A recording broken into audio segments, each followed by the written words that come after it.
all right, back on trail here at the trailhead at Stevens Pass on the other side of the road where we got off 2 days ago. I woke up this morning, had breakfast at the hotel,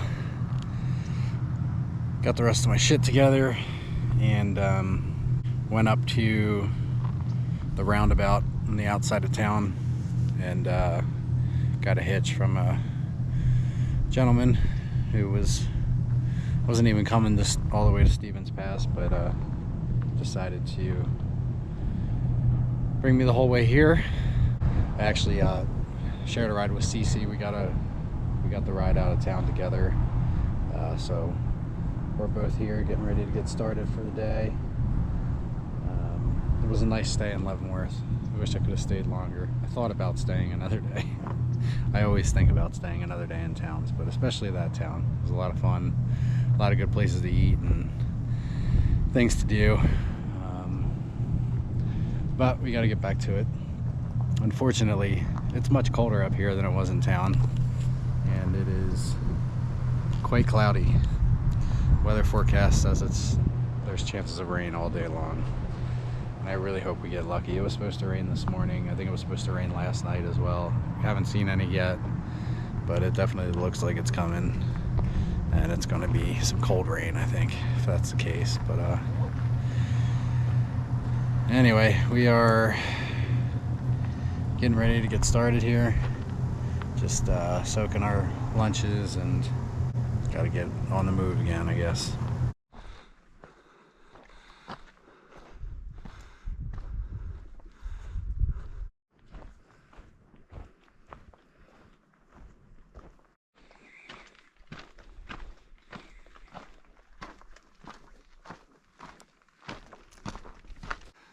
All right, y'all, here at the Smith Brook trailhead.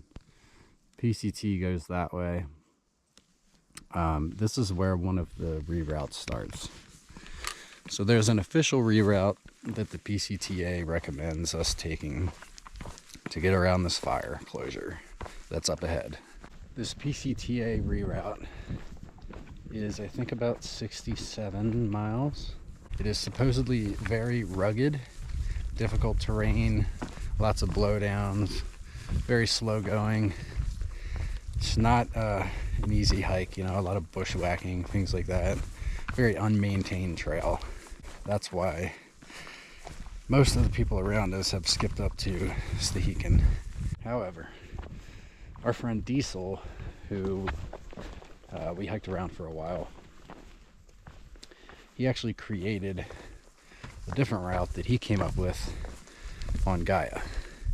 It's a connection of Forest Service roads and other trails that starts from this Smith Brook trail junction.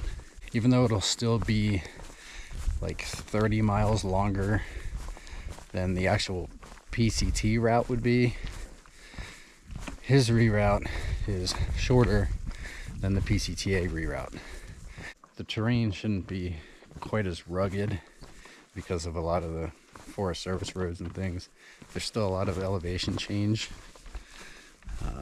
but we won't be, you know, crawling over blowdowns and going super slow or anything like that. So Cece's just ahead of me.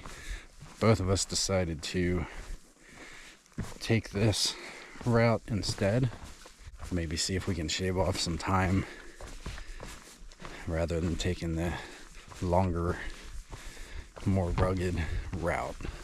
So for the next couple days, we are not going to be on the PCT. We're going to be following this reroute created by our friend on Gaia and just kind of hoping for the best. Not really sure what to expect. Don't know much about the water situation, the camping situation, don't know much of anything. We're just kind of hoping it all works out, and we'll be back on the actual PCT before we know it.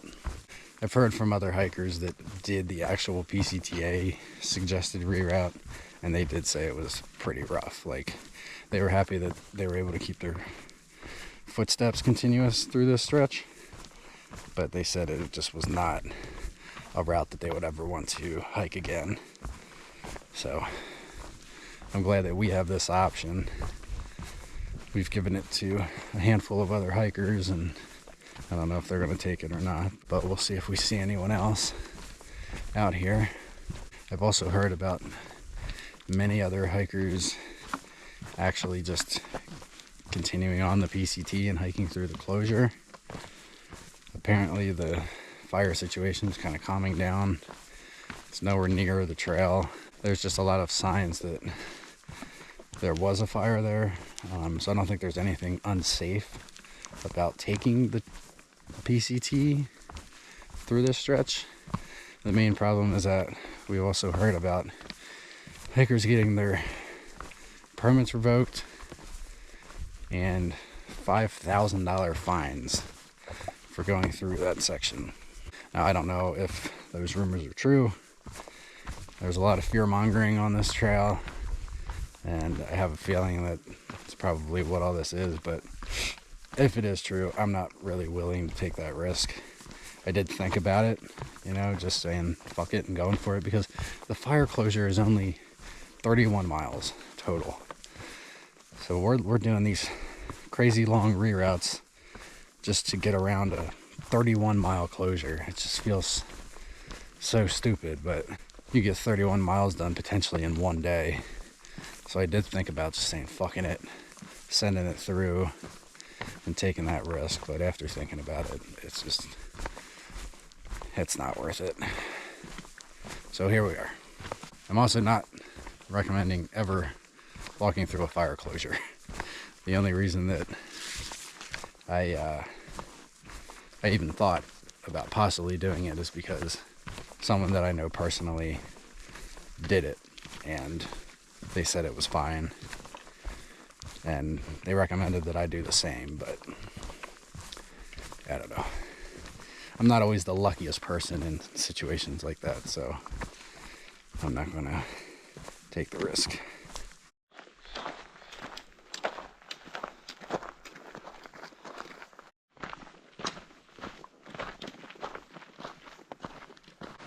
Here's a tent set up for the night right along the dirt road, because I'm not sure that there's going to be any other options. The ground's hard as fuck, but this is just going to have to do for the night. It's like 7 o'clock. It's getting dark earlier and earlier every day, so I feel like I have to keep saying goodnight to y'all earlier and earlier every day. I'm here in the tent. You can't see it all that well with the red light, but a gear explosion going on. Kind of dove in here real quick because it's fucking cold today with the rain and everything, and it's just getting colder. My hands are frozen, and I had to get some warm clothes on and get in here. Also, I'm right near some water, so of course there's fucking mosquitoes everywhere too. I'm just trying to get warm. I want to sit here and eat my north side for dinner, and I guess wrap it up for the night. I have no idea what mileage we did. I'll see if I can figure that out and maybe let you know tomorrow, but I don't think I'm really going to know the mileage for the next few days all that accurately, so it's just going to be guesses. But CC's getting set up right down next to my tent. There's it's like a pull off, so there's enough room to get another tent here. I was hoping that maybe we could stealth like down below the road, but of course we couldn't. I went down there and checked, and nothing was flat. There was fucking sticks everywhere or whatever, but is what it is. So tomorrow, hopefully we'll get some more done and get a lot more of this road walk wrapped up. So hope you have a good one, and I'll talk to y'all in the morning. Good night.